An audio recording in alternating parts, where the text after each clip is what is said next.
community and the new immigrants, but it's affecting also large sections of the white community.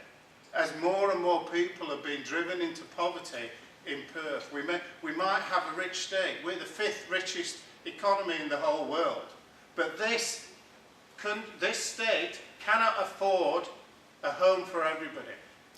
It cannot afford, well, it says it can't afford. The reason it can't afford it is because most of the money is with those at the top.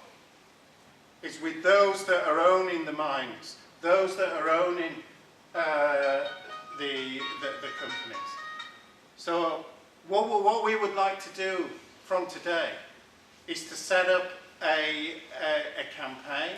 We'll ask people to join the campaign. We'll ask people, if they will, to come on a steering committee to start running the campaign so we can get things off the ground. I'll just end on this. I mentioned I got involved in the Stephen Lawrence campaign back in 1993. We made links with the Indian Workers community, Indian Workers Association, big Indian group in South East London. We made links with the Caribbean community, the black community, and we made links with the white community. We brought all those three together. We organised our first demonstration of 5,000. We had another demonstration of 60,000, and we closed down the British National Party headquarters in Welling, and we fought tooth and nail with the family, with the Stephen Lawrence family, to get justice for Stephen. It took us a long time. We closed the British National Party down within 2 years of Stephen's death. We saw that as important because we had seen a 200% increase in deaths, a 200% increase in racist attacks in the South East London area. And I would say that's the challenge for us today. We need to set up a campaign. We want people to get involved because we want to set up an anti-racist group that can start tackling these racist attacks and start challenging the racism that's in the community. Thank you. I would just like to quickly thank all the speakers who have come along tonight and spoken about their stories of racism. Now we're going to take some questions and comments, so don't hold back if it's got anything I suppose that you want asked or any comments that you want to say. Me? Yeah.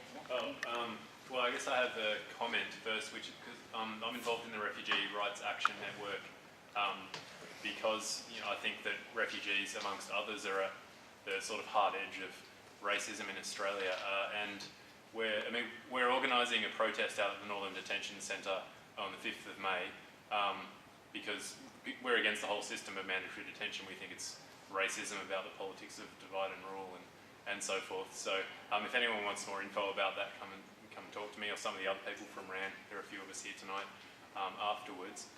My question is, actually I was curious, I wanted to ask Teach, is it? Yeah. What you thought of the Coney campaign that went viral on the internet over the last couple of weeks? Because for me, I think like there's a great deal that is racist about this campaign. I think running right through it is this idea that like white people in the West should go and save the black Africans from killing each other and stuff. But that was my reading of the whole thing. I was just wondering what you thought about it. I'll give you my personal perspective. I mean, I have been following politics in that region of Africa for quite some time. I studied political science, and the Coney has been around for a very long time. I guess the only reason you see it now is because of the marketing campaign, Coney 2012. The situation in Uganda is quite complex. It involves the current president, Yoweri Museveni, who's pretty much looting diamonds in Congo, as well as he's got his hands in some other projects.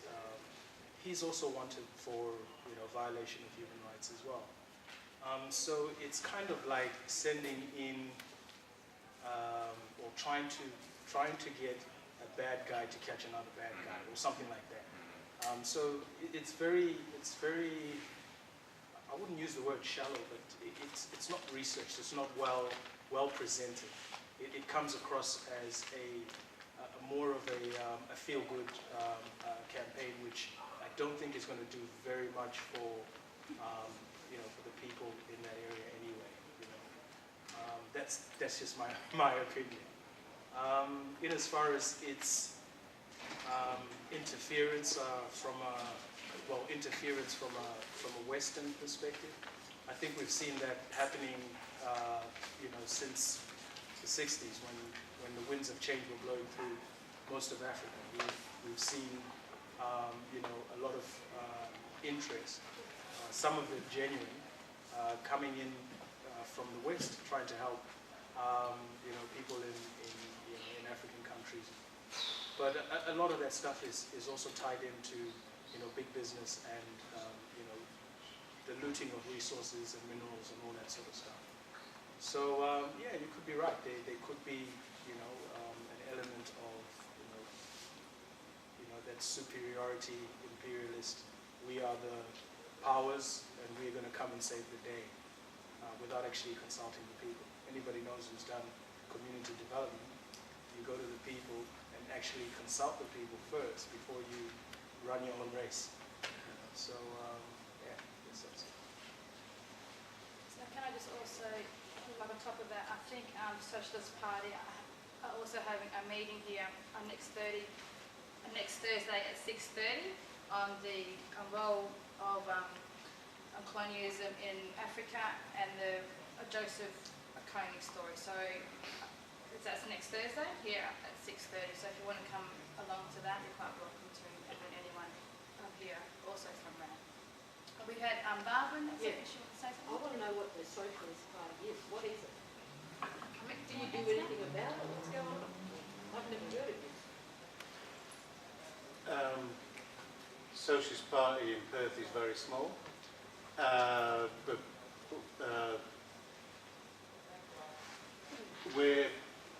what is the Socialist Party? Yeah, but what are you? We're a party that believes in socialism. We're against capitalism. We're against the system that we live under. We want to see a much fairer share of the wealth within Australia to be divided up amongst the vast majority of people. But we want to see people participate in how society is run. We don't support big business owning and controlling and making all the decisions on our behalf. We want a much more democratic way in which society is run. We support the self-determination for Aboriginal people. We're against all forms of racism. And we're part of an international. We've got we've got over 40 sister organisations throughout the world, in all continents of the world. And we organise anti-racist campaigns. We organise with. So you organised this. It wasn't very good because look at the cover. You saying that the races are still out there and just didn't want to come in? Well, I It guess. wasn't very good. Rodney told a story. We wanted people to listen to him. Well, what we got here is a group. What does it make you feel fuzzy? Does it mean anything to what Rodney said? Does it mean anything to you? That what pisses me off. I think for me, it's about also, getting his story heard, because I know when I met Rodney. But if Rodney's going to sit there and tell a story like that, Yeah. that should have been really advertised, Yeah. because he's got a big story. And, for this here, that's painful. And what he said is very painful for him to say and for me to listen to.